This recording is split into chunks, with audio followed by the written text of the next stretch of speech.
모임, 우리 청년들은 뭐 다 참여하겠지만 또 참여하고 싶은 마음을 더 가지는 분들 또 많이 더 참여해 주시길 바랍니다. 정서가 거기 앉으니까 이거 너무 훤해. 정서가 좀 앞으로 오세요. 다음부터, 오늘은 지금 좀 쑥스러우니까. 자, 그렇게 해주시고. 그래요. 오케이. 네, 여기가 왜 이렇게 늘 빈 것 같지, 여기가? 정서 하나뿐인가? 그것 때문에 그러는 건가요? 정서 때문에? 정서 알겠습니다. 오케이. 그리고 황준현 유럽 여행 갔다가 지난주에 한국에 다시 귀국했습니다. 준현이 한번 손이라도 한번 들어주세요. 네, 박수. 그리고 나영이랑 예은이가 언제 오죠? 21일? 그럼 아직 좀 더 있어야겠네요. 네, 그래서 살아올 수 있도록 우리 계속해서 기도합시다. 네. 자, 그래서 비전 트립도 있고 우리 청년들이 이제 해외도 많이 가고 그러는데 여러분 주를 사랑하는 마음으로 많은 경험하고 또 배우고 듣고 본 바를 잘 나눠주기를 바랍니다. 자, 교회의 정체성, 오늘 이런 제목으로 말씀을 나누도록 하겠습니다. 먼저 이제 오늘 말씀으로 들어가기 전에 저는 2003년에 나온 책 중에 감자탕 교회 이야기라는 책이 있습니다. 양병무 씨가 지은, 아마 그 김영사에서 나왔죠. 혹시 봤습니까? 청년들 감자탕 교회 이야기. 저는 그 책 보고 약간 좀 쇼킹했어요. 그 교회 원래 이름은 광염교회고요. 상계동에 있는 교회인데 교회 간판이 감자탕집 간판보다 작아서 감자탕 교회라고 이제 그 이름이, 별명이 그렇게 지어졌어요. 좀 독특한 교회였어요.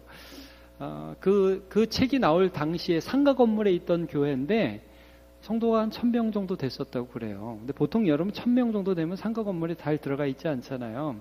근데 이 교회가 당시에 지금도 자체 건물은 아니지만 이제 얼마 전에 이사를 해서 도저히 감당이 안 돼서 지금 한 4000명 정도 된다고 그래요. 교회인들이. 도저히 감당이 안 돼서 이렇게 건물 한 층을 샀다는 얘기는 제가 얼핏 들었어요. 근데 어쨌든 이 교회 원칙은 교회 재정이 빚은 없는데 교회 재정에 100만 원 이상을 남겨두지 않는다. 나머지는 다 쓴다. 그래서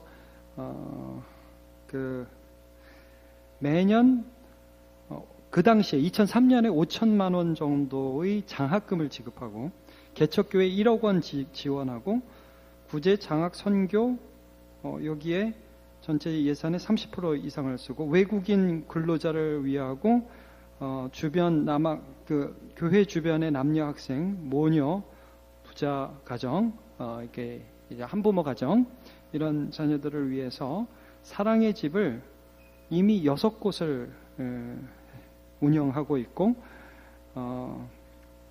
그다음에 세상을 떠난 목회자들의 유가족을 돕는 활동을 펼치고 청년들은 선교와 봉사를 위해서 매해 해외로 파견하고, 좀 재밌는 건 전 담임 목사로도 도전을 받았는데 담임 목사실이 없다고 그러더라고요. 그냥 교육자실에서 같이 쓰신대요.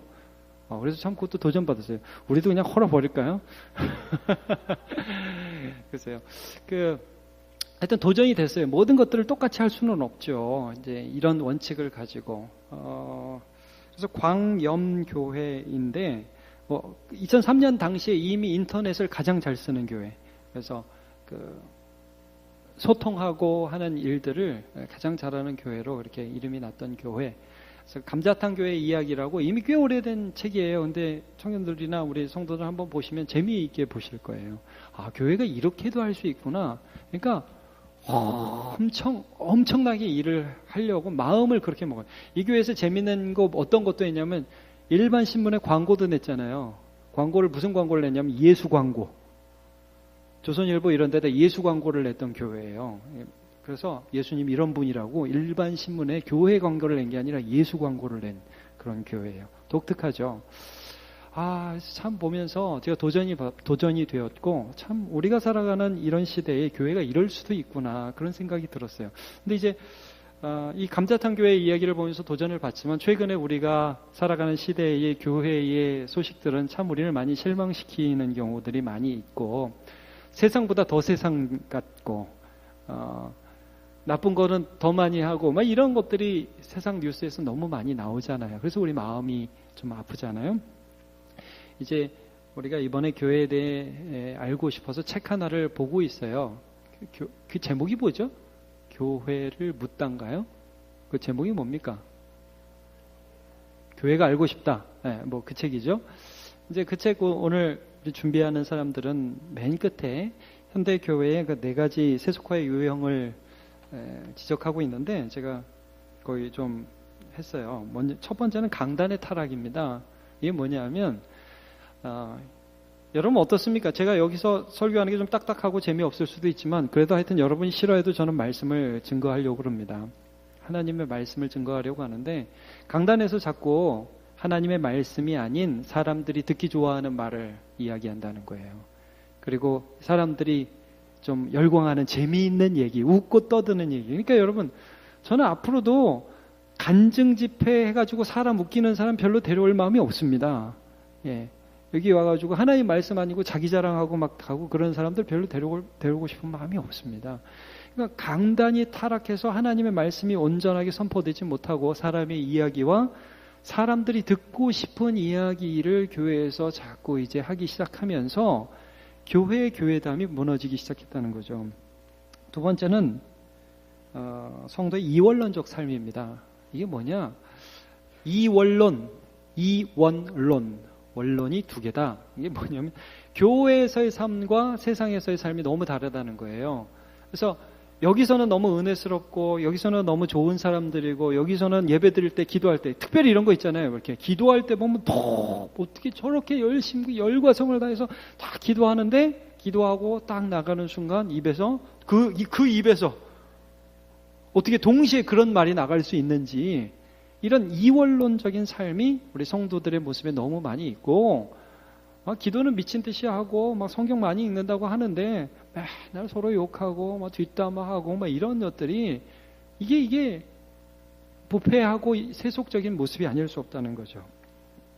그 다음에 기복주의를 듭니다. 세 번째로 기복주의. 기복주의라는 것은 여러분 예수 믿으면 하나님께서 복 주십니다. 아멘이죠? 네, 아멘 하셔도 돼요. 그런데 그 복을 세상의 복으로 이제 한정 짓는 거예요. 한동안 우리 한국 교회에 그 모 교회에서 주장한 삼박자 축복이라는 게 유행했었습니다. 요한 3서 말씀을 통해서 사랑하는 자 내 영혼이 잘된 것 같이 내가 범사에 잘되고 내가 강건하기를 축복한다, 원한다. 이 말씀을 가지고 영혼이 잘되고 범사가 잘되고 그 다음에 강건하고 이렇게 해가지고 삼박자 축복이라고 그래가지고요. 예수 믿으면 사업도 잘되고 예수 믿으면 자녀도 잘되고 예수 믿으면 병에서도 낫고 이게 그냥 어떤 하나의 공식처럼 그렇게 주장했던 그런 적이 좀 있습니다. 근데 여러분 예수 믿으면 그렇게 모든 일이 잘 풀리게만 합니까?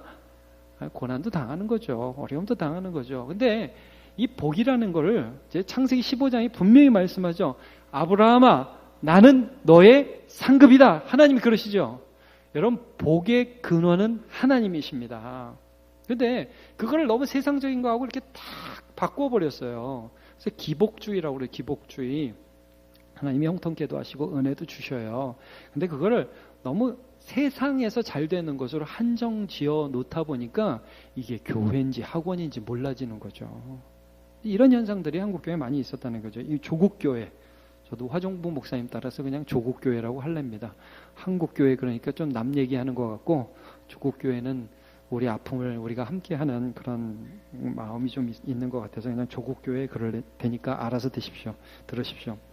그 다음에 마지막으로 잘못된 권위주의 문제인데 예를 들면 이런 거죠. 자, 목사님, 장로님은 교회에서 제일 힘이 센 사람, 그 다음에 안수 집사님, 그 다음에 2번 타자, 자, 3번 타자 권사님, 그 다음에 4번 타자가 제일 센데. 하여튼, 자, 이런 식으로 해서 교회가 일종의 계급화되는 것이죠. 그래서 여러분, 교회마다, 지금도 여러분 보십시오. 임직하면 사람들 난리 나죠. 예, 그거 되려고. 이 조국교회에 그런 문제들이 너무나 많이 있지 않습니까? 청년들 한번 물어볼게요. 청년회 회장 하고 싶어요? 청년회 회장 하기 싫어요? 안 시켜주니까? 자, 청년회 회장 왜 하기 싫어요? 되면 뭐 해야 되니까? 일해야 되니까. 자, 우리 어르신들은 권사님, 자, 서리 집사님들 권사님 되고 싶습니까? 또 되기 싫어요? 왜 되기 싫어요? 일해야 되니까? 또 이상하네요, 이건 또. 근데 여러분 이거예요. 그런 부담이 있어야 됩니다. 근데 제가 그 임직 전에도 우리 준비하시는 분한테 그런 얘기를 했어요. 직분 받으면 그때부터 일 안 하면 그게 무슨 의미가 있냐. 직분을 받으면 그때부터 일 안 하면. 그러니까 여러분 회장 되고 회장이 일 안 하면 그게 무슨 의미가 있어요. 정필욱 씨 회장이잖아요. 그렇죠? 정필욱 청년회장이 청년회장 된 다음부터 일을 안 해. 나는 회장이다 이러고 있어. 그럼 그게 무슨 회장이에요? 아무것도 아니죠. 열심히 일을 하고 있잖아요. 그렇죠? 왜 반응이 없어? 열심히 하고 있잖아요. 그렇죠? 맨날 주보도 나눠주고 회의도 하고 여러 가지 일들. 그러니까 여러분 잘못된 권위주의라는 게 뭐냐면 역할은 없어지고 직함만 남아있어요. 이런 것들이 교회 안에 너무너무 많아요. 이게 한국의 유교 문화와 교묘하게 맞물려서 교회 안에 또 다른 방패로 나타나는 그런 일들이에요. 젊은 청년들도 잘 생각하세요. 이런 것들을 우리가 대항해야 돼요. 교회 안에 세상의 모습들이 나도 모르게 자꾸 이렇게 흘러 들어와서 이게 신앙인 것처럼 보이는 그런 영향들이 있을 수가 있다는 거예요. 자, 교회에 직분 필요합니다. 근데 그 직분을 가진 사람들이 하나님 앞에 눈물비로 기도하며 교회를 섬길 때에만 그 직분이 의미가 있는 거예요. 그렇죠? 자, 이런 것처럼 교회의 정체성에 맞지 않는 오히려 세상적인 모습들이 우리가 살아가고 있는 이 시대에 많이 있고, 그렇다면 우리가 섬기고 있는 이 교회란 어떤 정체성을 가지고 또 어떻게 나아가야 하는가라는 것들을 우리가 좀 고민해 보자는 거죠. 먼저 정의를 좀 보도록 하겠습니다. 자, 마태복음 16장 16절과 18절 두 절을 한번 보면요. 16장 16절. 자, 한번 읽어봅시다. 시몬 베드로가 시작. 시몬 베드로가 대답하여 이르되 주는 그리스도시요 살아계신 하나님의 아들이십니다. 자, 예수님이 물어보셨죠. 제자들과 한참 다니시다가 야, 사람들이 나를 뭐라고 하냐?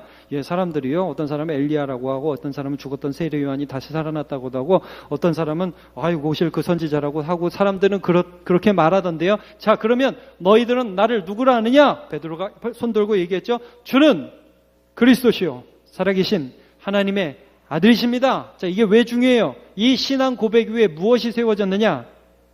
교회가 세워졌습니다. 18절. 이제 17절에 이 말, 야, 시몬 베드로야, 또 이거 알게 하는 것은 혈육이 아니라 하늘에 계신 내 아버지다. 18절 같이요. 시작. 또 내가 내게 이르노니 너는 베드로라. 내가 이 반석 위에 내 교회를 세우리니 음부의 권세가 이기지 못하리라. 네, 그렇습니다. 자, 여기 베드로라. 그래서 내가 이 반석 위에, 천주교가 이걸 어떻게 해석하시는지 알죠? 이 반석이 뭘 가리킨다? 천주교의 해석으로는 베드로를 가리킨다. 그래서 베드로의 사도권을 계승한 교황이 있어야 교회다. 이렇게 천주교가 해석을 해요. 그래서 천주교는 교황이 중요한 거예요. 근데 여러분, 여기서 이 반석은 베드로의 신앙 고백을 가리키는 것입니다. 이거 분명히 하십시오. 베드로가 좀 전에 뭐라고 고백했죠? 주는 그리스도시요 살아계신 하나님의 아들이시다. 그래서 여러분 1번, 3번에 1번 하고 있어요. 어디 위에 세워진 공동체가 교회냐? 신앙 고백 위에 세워진 공동체가 교회입니다. 그래서 여러분 교회는 교회의 일원이 되기 위해서는 반드시 신앙 고백을 해야 되기 때문에 뭘 받아야 돼요? 세례를 그래서 받는 거예요. 세례 받기 전에는 가회원이에요. 가회원. 정회원이 아니에요. 세례 받은 자가 교회 정회원이에요. 신앙 고백을 하고 우리의 공통점이 있어요. 우리가 다음 주에 아마 신목사님이 이번을 좀 말씀하시겠지만 교회는 굉장히 다양한 사람들이 모여 있습니다. 부한 사람이나 또는 가난한 사람도 있고 사회적 직업도 다 다르고 연령도 다 다릅니다. 근데 이 모든 다양한 사람들에게 하나의 공통점이 있으니 그 공통점은 뭐냐? 예수 그리스도를 주로 모신 사람이라는 공통점이 있는 것이에요. 자, 그래서 그 신앙 고백이 뭡니까? 2번 예수를 처음에 주로, 주인, 내가 따라야 할 그분으로 고백하는 거예요. 주인. 그 다음에 예수를 또 누구로? 주는 그리스도시요. 그리스도. 자, 그리스도는 어떤 뜻이라고 했냐면, 그렇죠. 기름 부음을 받은 자라고 그랬죠. 자, 헬라어로는 그리스도, 히브리 언어는, 자, 그리스도는 어떤 뜻이라고 했냐면, 그렇죠. 기름 부음을 받은 자라고 그랬죠. 자, 헬라어로는 그리스도, 히브리 언어는, 자, 그리스도는 어떤 뜻이라고 했냐면, 그렇죠. 기름 부음을 받은 자라고 그랬죠. 자, 헬라어로는 그리스도, 히브리 언어는, 메시아. 그렇죠? 똑같은 말이라고 그랬죠? 기름 부음 받은 구약의 세 가지 직분자 누구? 왕, 선지자, 제사장, 그리스도의 삼중직 생각나시죠? 예. 그래서 예수님은 우리의 왕이시라는 고백을 하는 거예요. 이 신앙 고백은 두 번째 괄호하면서 제가 좀 설명을 하겠습니다.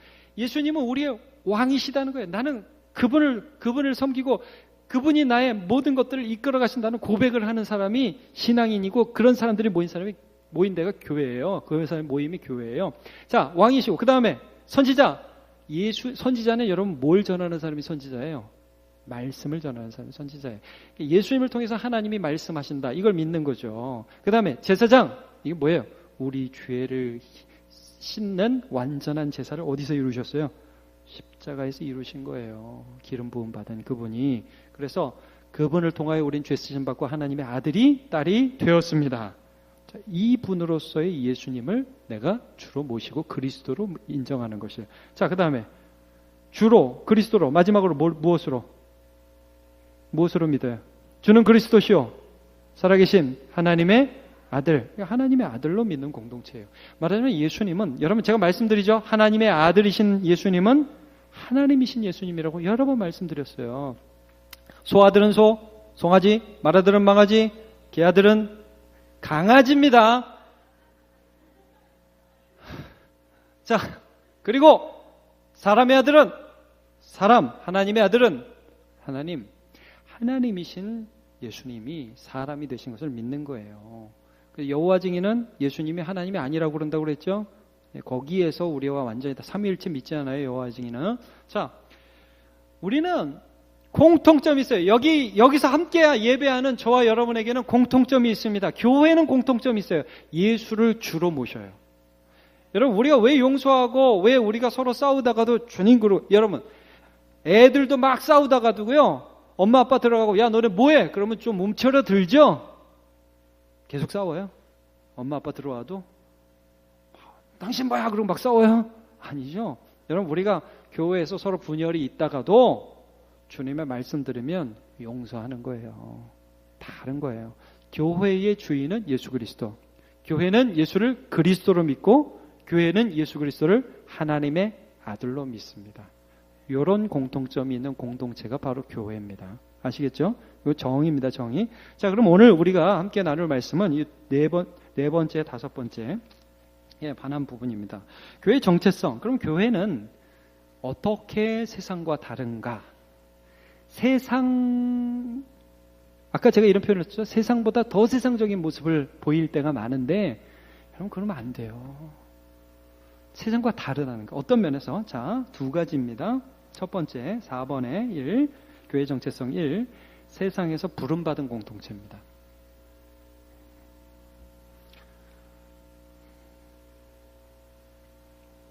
기본적으로 거룩이죠, 거룩. 교회는 세상에서 부름받은, 세상과 다른 공동체로 부름을 받았어요. 그래서 거룩한 공동체입니다. 거룩한 주님의 백성들입니다.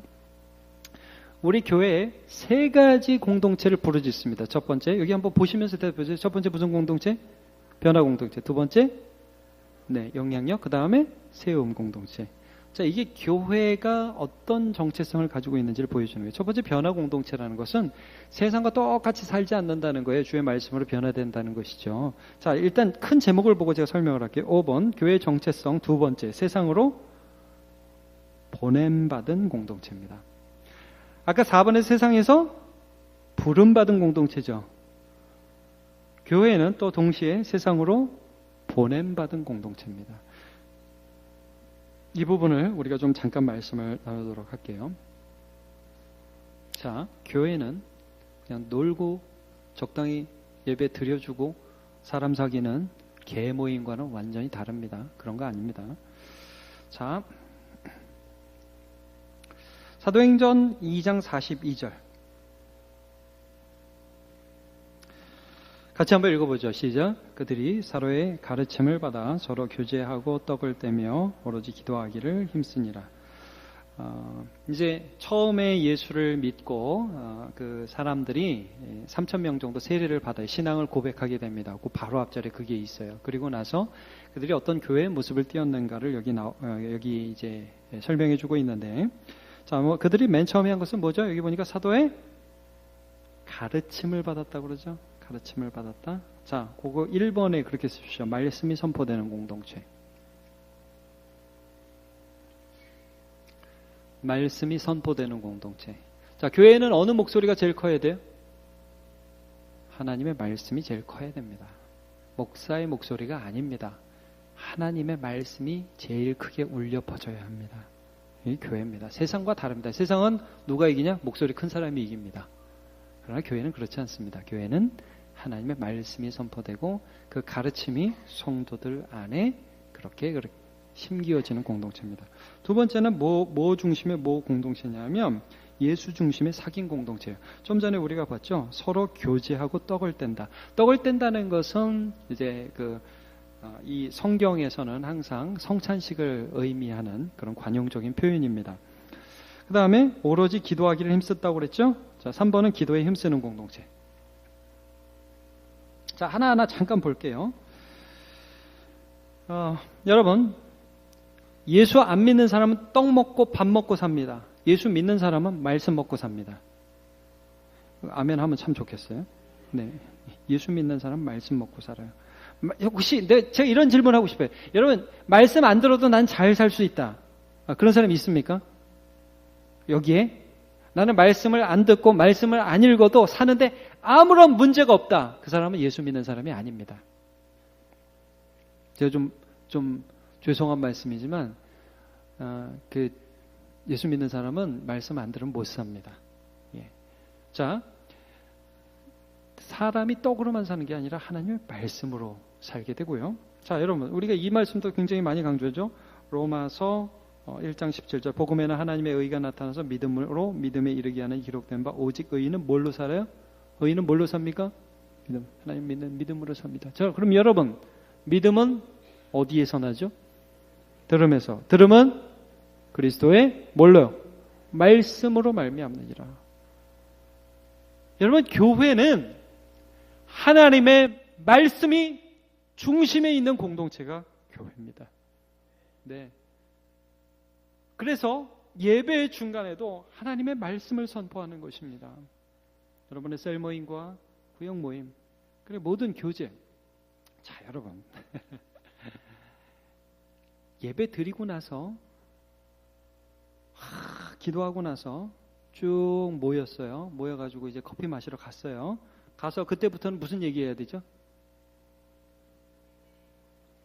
예배교회. 또 너무 그렇게 또 경건하게 안 나가도 돼요. 여러분, 사는 얘기 해도 돼요. 근데 그 얘기 가운데에 예를 들면 이런 거예요. 오늘 예배를 드렸어. 같이 예배 드렸어. 근데 참 어떤 애 때문에 힘들었어. 그럼 그 얘기를 이렇게 할 수 있잖아요. 걔 때문에 막 짜증나고 막 이렇게 얘기할 수도 있잖아요. 근데 여러분, 예배를 제대로 드렸다면 참 내가 그 아이 때문에 힘들기도 했지만 우리 같이 기도하자. 뭐 이렇게 나가야지 그게 맞는 거 아닙니까? 혹은 참거나. 근데 여러분, 이게 예배 시간은 하나님 앞에 잘 보이는 거야. 그리고 나서 그 끝난 다음에는 막 악한 게 막 튀어나와 서로. 그럼 여러분, 예배 잘못 드린 거죠. 기도 잘못한 것입니다. 그러니까 이들의 삶에서 참 힘이 있었던 것은 예배가 삶으로 이어졌고 삶이 예배의 연장이 되었고 이 삶 속에서 예배했다는 거예요. 이게 달랐죠. 여러분, 그들의 교제 가운데 중심에 예수 그리스도가 있었어요. 자, 예수 그리스도를 중심으로 교제한다고 해서 뭐 사는 얘기, 학교 얘기 이런 얘기 하지 말라는 게 아닙니다. 뭐 기도 얘기만 하고 뭐 성경 얘기만 하고 그렇게 하는 게 아니에요. 그러나 그 속에 우리의 모임 가운데 누가 계시다? 예수님이 계신 것입니다. 네, 그래요. 그래, 감사해요. 자면서도 고개는 끄덕여줘서 감사해요. 네, 어떻게 이렇게 자면서도 이렇게 감사해요. 참 귀여기도 하고요. 그래요. 감사합니다. 자, 이제 보도록 하겠습니다. 자, 우리는 모임 속에 예배를 잘 드린 그리고 또 우리의 모임 속에 결국 뭐가 있냐면 함께 그리스도의 사람으로 살자 이런 격려와 서로를 향한 도전이 있는 것이에요. 히브리서 10장 24절 서로 돌아보아 사랑과 선행을 격려하며 모이기를 피하는 어떤 사람들의 습관같이 하지 말고 오직 권하여 그날이 가까움을 볼수록 더욱 그리하자. 그렇죠? 우리가 모여야 하는 이유는 혼자 할 수 없는 사랑과 선행을 서로 격려하기 위함입니다. 자, 사도행전 2장 44절부터 47절까지를 보면요. 이들이 이렇게 교제했어요. 믿는 사람이 다 함께해서 모든 물건을 서로 통용하고 또 재산과 소유를 팔아 각 사람 필요를 따라 나눠주며 그들 모임 가운데 어떤 자기의 소유에 대한 이권들이 주장되지 않았다는 걸 볼 수 있죠. 날마다 마음을 같이하여 성전에 모이기를 힘쓰고 집에서 떡을 떼며 기쁨과 순전한 마음으로 음식을 먹고. 그리고 여러분 예수 믿는 사람 하여튼 많이 드시기 바랍니다.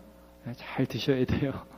근데 그 모임 가운데에서 결국 모임 가운데서 드시면서도 어떤 게 있었냐? 47절 누구를 찬미해요? 하나님을 찬미해요. 그러니까 사람들이 보니까 이상하다. 세상으로부터 부름받은, 세상에서는 도무지 볼 수 없는 모습들이 교회라는 공동체 가운데 있으니까 사람들이 온 백성에게 칭송을 받았어요.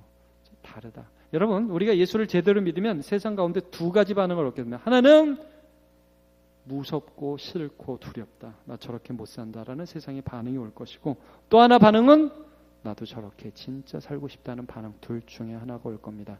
근데 여러분이 우리가 예수를 제대로 안 믿고 어정쩡하게 믿으면 세상 사람이 속으로 손가락질합니다. 너 가짜구나 이렇게 손가락질할 겁니다. 여러분 우리 예수 제대로 믿읍시다. 자, 세 번째 어디에 힘을 썼느냐? 기도에 힘을 썼다. 기도에 힘을 썼다. 자, 우리는 어디에 힘쓰죠? 아니, 여기 요즘 우리가 어디에 힘쓰냐고. 요즘 어디에 힘쓰시고 계십니까? 힘쓰는 것만 나오면 사람들 화장실을 많이 생각하는데, 자, 어디에 힘쓰고 있죠? 자, 이 기도에 힘쓴다는 말은 사실 이거예요. 초대교회 성도들이 기도에 힘썼다는 건 어떤 거냐면, 함께 하나님의 뜻에 순종하기를 힘썼다는 말입니다. 자, 사도행전 4장 29절부터 31절을 보면, 이제 베드로와 사도들이 이제 극적으로 풀려나요. 이제 그 핍박을 받으면서도. 근데 막 위협을 받잖아요. 근데 그 사람들이 이런 기도를 해요. 제가 제일은 아니고 참 좋아하는 기도예요. 주여 이제도 그들의 위협함을, 핍박함을 부어 보시옵고 또 종들로 하여금 어떻게 되기를 담대히 하나님의 말씀을 전하게 하여 주시오며. 자, 보십시오. 자, 우리 같으면 어떻게 기도할까요? 자, 우리 성도들, 제가 만약에 예수 전하다가 감옥에 갔어요. 그런 날이 오기를 바라시죠? 안 일어났으면 좋겠어요? 정말? 한 번 정도는 있어도 되지 않겠어요? 그러니까 이렇게 너무 나쁜 짓을 해서 감옥 가는 거 말고 예수 전하다가 그런 것도 있을 수 있지 않겠습니까? 앞으로는 그런 시대가 올 것 같은데, 동성애는 죄입니다! 이런 얘기하다가 제가 감옥 갈 수도 있잖아요.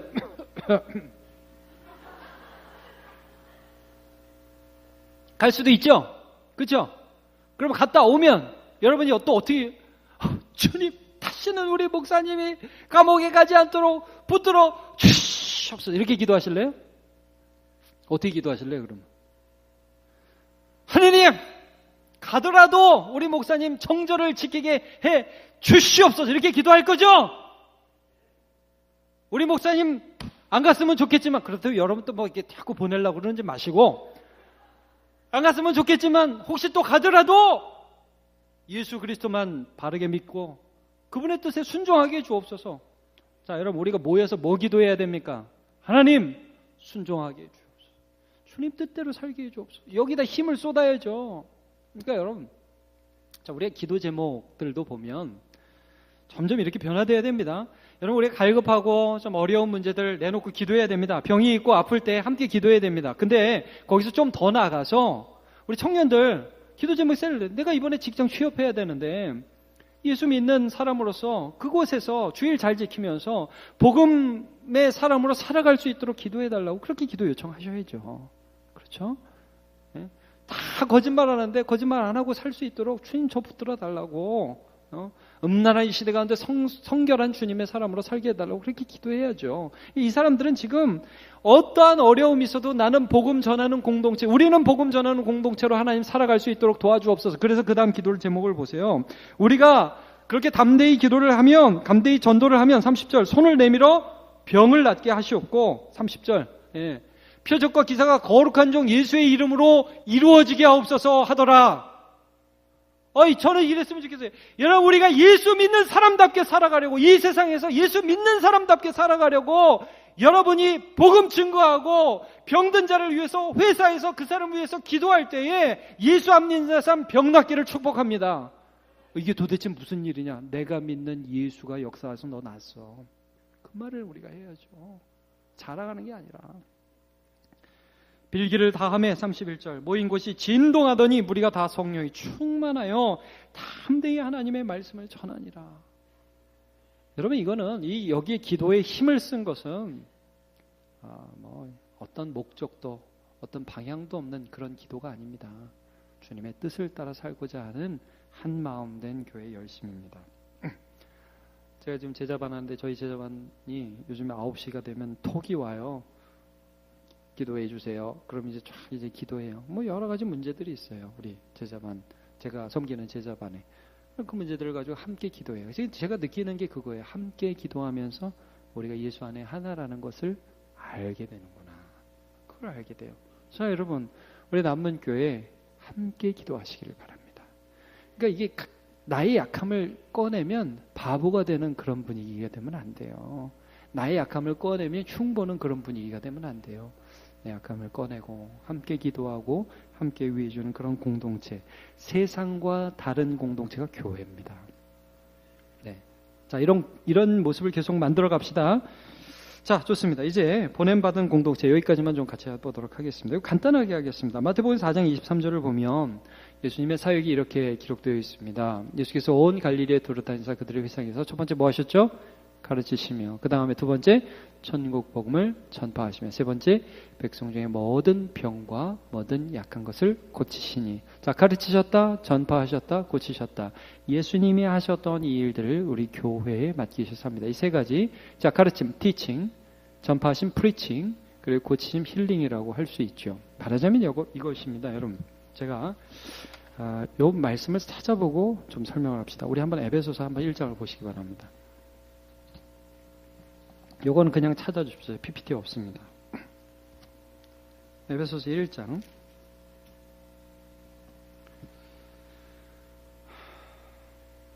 22절 23절 두 절을 한번 같이 보죠. 에베소서 1장 22절 23절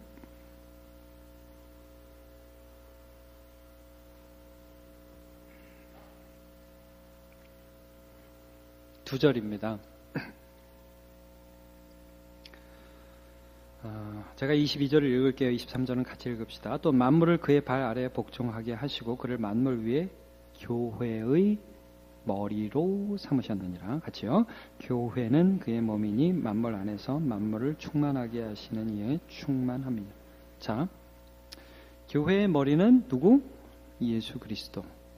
근데 자, 보세요. 교회를 어떻게 정리하고 있죠? 교회는 예수의 몸이다. 그렇게 정리했죠? 23절에. 그 다음에 만물과의 관계를 이렇게 정리했어요. 만물 안에서 만물을 충만하게 하시는 이의 충만함이니라. 말이 어렵죠? 자, 이게 뭐예요? 여러분, 하나님이 세상의 주인이시다. 우리 이렇게 선포하죠? 그래서 가끔씩 버스킹 예배하고 그런 사람 보면 하나님 이곳의 주인이십니다. 막 선포하잖아요. 그렇죠? 근데 사람들은 멀뚱멀뚱 보면서 이렇게 간단 말이에요. 여러분, 세상에 하나님이 주인이시라고 우리가 고백하죠? 그거 누구를 통해서 그걸 나타내세요? 누구를 통해서 세상에 하나님이 주이신 걸 나타내세요? 저와 여러분을 통해서, 교회를 통해서. 여러분 이거 잊지 마십시오. 교회는 만물을 충만케 하시는 이의 충만이에요. 다른 말로 하면 저와 여러분이 예수 안에서 충만케 되어 세상에 나아가서 세상 사람들이 진짜 하나님이 살아계시네 이렇게 보게 우리를 사용하시기를 하나님 원하신다는 거예요. 이해하시겠어요? 잘 모르겠어요, 여러분? 다니엘을 보세요.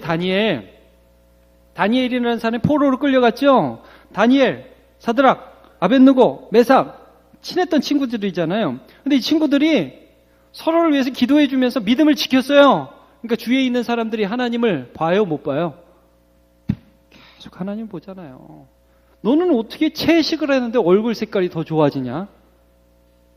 사자굴에 던져 놓겠다고 지금 죽이겠다고 그러는데 하나님을 향해 기도했는데 하나님이 사자굴에서도 지켜주시니까 다리오 왕이 뭐라고 그래요? 다니엘의 하나님을 찬양할지라 그러잖아요.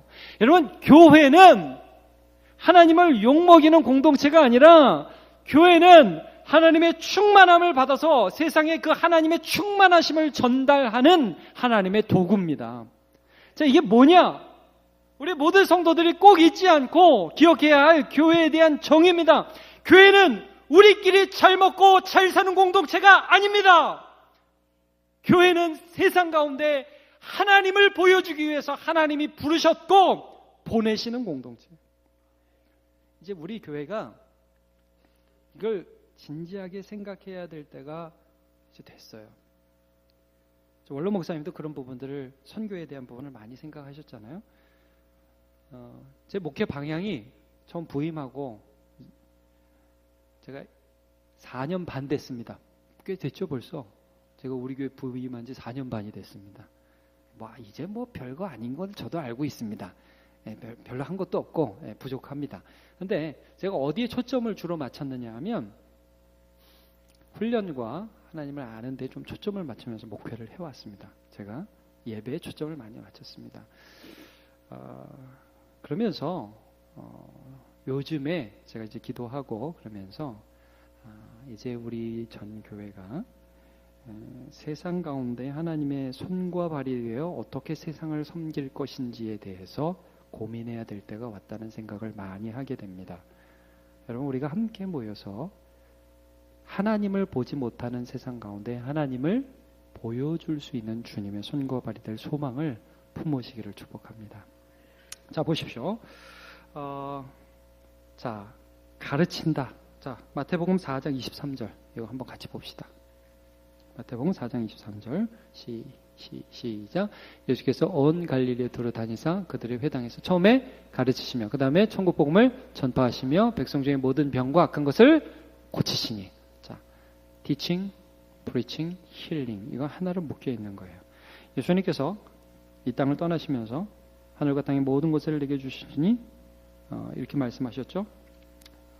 그러므로 너희는 가서 모든 민족을 제자로 삼으라고 그랬죠. 자, 여기 보시면 처음에 가르치는 공동체 티칭, 제자 삼기입니다. 제자 삼기. 처음에 우리 교회 제가 부임해서 우리 장로님들과 수집사님 제일 먼저 제자반 했고, 그 다음에 우리 권사님들과도 성경 공부 한번 했고, 지금 기신자들이 계속해서 성경 공부하고 있습니다. 근데 저는 이런 때가 오기를 바랍니다. 저도 제자 삼고 여러분도 제자 삼고 예수 안 믿던 사람들이 제자반 들어와서 여러분 그냥 교회 다닌다가 아니에요. 말씀에 온전히 순종하는 주님의 사람이 되기까지 우리가 그 일들을 하는 것입니다. 자, 그래서 계속해서 이런 일들이 있어야 되겠고, 그 다음에 복음을 전파하는데 이게 힐링과 같이, 프리칭과 힐링이 같이 가는 거예요. 복음을 전파하는 것과 항상 치유 사역이 같이 가요. 자, 그래서 마가복음 16장 15절부터 18절을 보면 이렇게 되어 있어요. 또 이르시되 너희는 온 천하에 다니며 만민에게 복음을 전파하라. 믿고 세례를 받는 사람은 구원을 얻을 것이요 믿지 않는 사람은 정죄를 받으리라. 믿는 자들에게는 이런 표적이 따르리니. 거기부터 같이 읽어볼까요? 시작. 곧 그들이 내 이름으로 귀신을 쫓아내며 새 방언을 말하며 뱀을 집어올리며 무슨 독을 마실지라도 해를 받지 아니하며 병든 사람에게 손을 얹은즉 나으리라 하시더라. 여러분, 물론 지금도 선교지에서 이런 일들이 굉장히 많이 일어납니다. 그러면서도 동시에 제가 이런 말씀 드리고 싶습니다. 우리가 사는 이 시대는 많은 치유가 필요한 시대입니다. 여러분, 우리 대한민국이 안전한 나라라고 그랬지만 사람들이 미쳐가고 있습니다. 그렇지 않습니까? 미친 사람들이 길거리에 얼마나 많은지 몰라요. 바바리맨 어느 동네나 있습니다. 그거 좀 미쳐도 곱게 미치지 왜 그렇게 미치는지 모르겠습니다. 자, 사람이 정신이 파괴되고 가정이 파괴되고 이렇게 이상하게 되고 있습니다. 누가 세상을 치유할까요? 교회입니다. 교회. 제 고민이 좀 됩니다. 남문교회가 무엇을 할 수 있을까? 이 독산동에서.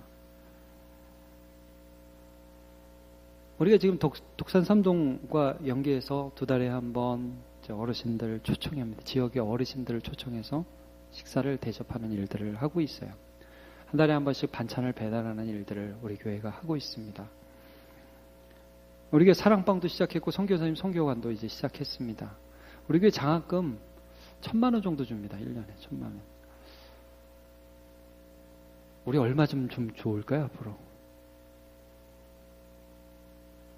우리 청년들 2년에 한 번씩 지금 해외에 나갑니다. 청년과 중고등부가. 앞으로 어떻게 해야 될까요? 어떻게 해야 하나님이 우리를 쓰실까요? 우리 장년들 있죠? 우리 남녀전도에 저하고 한번 좀 해외 좀 가시죠. 선교사 보러. 선교사 보러 한번 가시죠. 제가 장로님들하고 한창호 선교사님 뵈러 한번 갔었잖아요. 네. 그리고 마음에 품고 기도하고 이 지역을 품고 믿는 사람답게 살아가고. 여러분 이거 혼자 못합니다. 이거 교회가 해야 합니다. 같이 해야 합니다. 청년들 같이 해야 합니다. 같이 하면 할 수 있습니다. 혼자 하면 못합니다. 그래서 우리를 교회로 불러주신 거예요. 세상과 다른 공동체로 교회를 떼어서 불러내셨지만 다시 한번 세상으로 보내면서 하나님이 어떤 분이신지를 보여주는 공동체로 우리를 불러주셨어요. 오늘 교회 미래에 대한 준비 모임을 우리가 갔는데 이 개념을 가지고 있어야 돼요. 제가 많은 사람들이 얘기를 하다 보면 교회를 착각하고 있어요. 교회 주인이 자기인 줄 알아요. 내가 교회 주인인 줄 알아요. 내가 교회 주인인데 왜 교회가 나한테 이거밖에 안 해주냐고 그래요. 여러분 그렇지 않아요. 교회 주인은 예수 그리스도입니다. 교회의 정체성은 예수 그리스도가 우리를 세상에서 불러내서 세상과 다른 것이고 그리고 그 세상을 향해서 가야 교회예요. 그리고 그것은 많은 고민과 준비와 기도와 함께 하나님을 향한 그런 애씀의 과정을 통해서 이루어져요. 저는 우리 교회 참 좋아하고 우리 교회 참 좋은 교회예요. 그리고 앞으로 지금보다 할 일이 훨씬 더 많아요. 그 일들을 우리 주님을 향해서 함께 나아가는 저와 여러분 되시 축복합니다.